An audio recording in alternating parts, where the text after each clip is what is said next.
All right, welcome back to Madison Square Garden. We apologize. We were having some technical problems before. We are all set now. And I'm here, Mark Hale, with Larry Brooks, our great Rangers beat writer and NHL columnist, as we get set for the Rangers home opener tonight and the reopening of the renovated Madison Square Garden. Rangers will be taking on the Maple Leafs 7 p.m. here at the Garden. Larry and I stand here right now in these new seats, part of this renovation that we've got here. We saw the new locker room for the Rangers before. The new Knicks locker room is done as well. There's new concession stands. But Larry, you know, as we were walking around, we were seeing a lot of construction workers. This whole building is kind of a work in progress. What do you kind of think of when you walk around this place? Oh, it's odd for me because I've been coming here since the building opened in 1968, and to get lost in a place we've been going to for over 40 years is an odd sensation. It's it's the same physical plant, but a very different atmosphere. It's they have somehow managed to stay in the same place and move forward at the same time. So the concession area, the concourses, they are as fan friendly as most of the new arenas, stadia that are opening around the country, and people are now accustomed to. People who've gone to Citi Field or the new stadium, Yankee Stadium, of course, know what the added amenities mean to the quality of the night out. Remains to be seen, though, what it's going to do to the kind of atmosphere actually in the arena itself during the games, because we've seen in many places the higher the ticket prices go, and we know that this building needed to be paid for in some way. Right. The higher the ticket prices, sometimes the passion dissolves because there are different people coming to the games. Remains to be seen what kind of an atmosphere the Garden will hold now for the Rangers and for the Knicks. No question about it. We've seen a lot of great moments here at the Garden for both Knicks and Rangers, and as Larry pointed out in his column today, you know, there was that transition, and maybe there still is this transition with the new Yankee Stadium compared to the old Yankee Stadium in terms of the fans. There's no doubt, and one of the issues, of course, is the higher price seats, the very high price seats that come with the amenities such as suites. There are times where the seats are empty because the people in them are in the suites. Yes. And we understand look, everyone watches the game his or her own way. Everyone's entitled. You pay that money, you're entitled to have your night out. But sometimes the passion is lost. Sometimes there are empty seats where there never used to be. Again, we won't know. It's a work in progress. The building's a work in progress. But one thing we do know is if the Rangers play well, the building will be loud. If the Rangers don't play well, maybe the building will be loud a different way. Right. The boos will still resonate. Right. We talked about how this place has had great moments not only for the Rangers but the Knicks as well. Right now, though, we have no Knicks moments. The NBA is still locked out, and you know, it's a point you made in your column today that this is kind of a big opportunity for the Rangers. This can be their time in New York City. This is an opportunity for the Rangers. It's an opportunity for hockey. People sometimes lose sight of how important a franchise the Rangers are in New York, how historic the Rangers are. The Yankees and football giants are the only franchises in New York older than the Rangers. Yep. There is a loyal fan base here. It's an important team. When they won the Cup in '94, I don't know that any championship has ever resonated quite so much. Now there's a window for them. Again, they'll be home for a couple of weeks. They open on the road, 7 games, started the season in Stockholm. We're out west in Canada, now come home for a couple of weeks. The NBA negotiations obviously seem to be progressing, but there's going to be a few weeks at least where it's hockey and hockey alone in this building and in our winter sports other than football. So this is a chance for the Rangers to make themselves known, to grab some attention, and to step out. We've talked a little bit about the Garden renovation here. Let's talk about this Rangers team, Larry. And you were with the team in Europe, you were with the team in Canada, and the team right now, as far as tonight, when they make their home opener, one player they'll have who they haven't had the last 5 games will be Michael Sauer, their defenseman. It's an important. He's an important player for the Rangers because without Mark Stahl, who's down with a concussion, and there is just no return date for Mark. It's unknown, completely unknown. The Rangers were playing without 2 of their top 4 defensemen in the last 5 games. So getting Sauer back into the lineup at least solidifies their defense a bit. They'll have to move things around a little bit, but he's a big piece of their team. And it's hard. Look, injuries are part of it. Injuries are part of it in every sport, and that's where depth comes in, and that's where organizations become so important.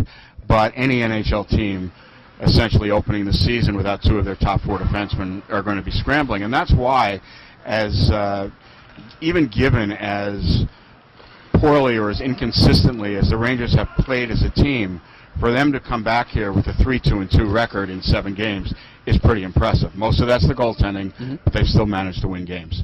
We talked about Sauer's return. The big piece that the Rangers added this offseason, obviously, was Brad Richards. He'll make his home debut tonight for the Rangers. And one of the things you've kind of noticed is he doesn't quite seem comfortable yet with this team. He hasn't been sharp. He hasn't looked good. And the team hasn't been sharp and hasn't looked good. And again, their training camp was so disconnected. Their season has been so disconnected. They brought training camp over to Europe. They played 4 exhibition games in 5 days in 4 cities, then played in Stockholm, then came back, played a game on the island, and then immediately went out west. And no one wants to make excuses for them. They don't make excuses for themselves, but the fact of the matter is there's been no routine for this team yet. 7 games into the season, there's been no routine. So it's hard to evaluate how, what is off with Richards. You know it's a little bit off, but is it simply a matter of not having had practice with new teammates, with new line mates? Is it simply a matter of all the travel and the difficulty in acclimating himself to the team and to the road? How much impact has that had? We'll know more in 2 weeks. There's no question. They're home for 2 weeks. They've got 6 games here. So these 6 games are going to be pretty telling. Well, after 13 games, there'll be a pretty good indication of what these guys are. How patient do you think this fan base will be with Richards if he continues to struggle? I think he'd better have a good homestand. I do. I think he needs to play well. Okay. Larry, the other thing that you kind of have touched on is that the Callahan, Dubinsky, and Nisimov line has not exactly gelled maybe the way we were expecting it to. No, and I think that's a shocker to everybody involved. I think it's a shock to the coaching staff. It's a shock, I think, to those of us who get paid to watch the team play and analyze it and think we have a pretty good idea of what's going on. And I think even more so, it's stunning to them. I think, there weren't many changes coming into the season. There was Brad Richards, and they also signed Michael Rupp, a 4th-line left wing, and they removed Sean Avery from the equation. So honestly, they are almost the same team as last year's team. They added Tim Erickson, a rookie defenseman, but the basic structure is the same. And the foundation of last year's team was, other than the goaltending, was the Anisimov, Dubinsky, Callahan line. It's a hard line to play against when it's going well. They're on the puck, they forecheck, they have the puck a lot, but so far this year they honestly look as if they haven't played together before. And in the second period of the game in Winnipeg Monday night, the line was broken up by John Tortorella, and I'd be surprised if they start together tonight. I think they're more likely to start the game tonight the way they finished it the other night than go back to that unit. Anisimov was moved off it. Dubinsky was moved into the middle. Wojtek Polsky was moved up to left wing. So we'll see. But at some point, the Rangers are going to have to come back home to that line. What do you attribute it to? If they're they just haven't had the puck. Yeah. And I don't know. The team as a whole hasn't had the puck. And it's difficult to pinpoint whether it starts in the defensive zone or the offensive zone. They've had so much trouble getting out of the defensive zone, and a lot of that is due to the absence of Stahl and Sauer.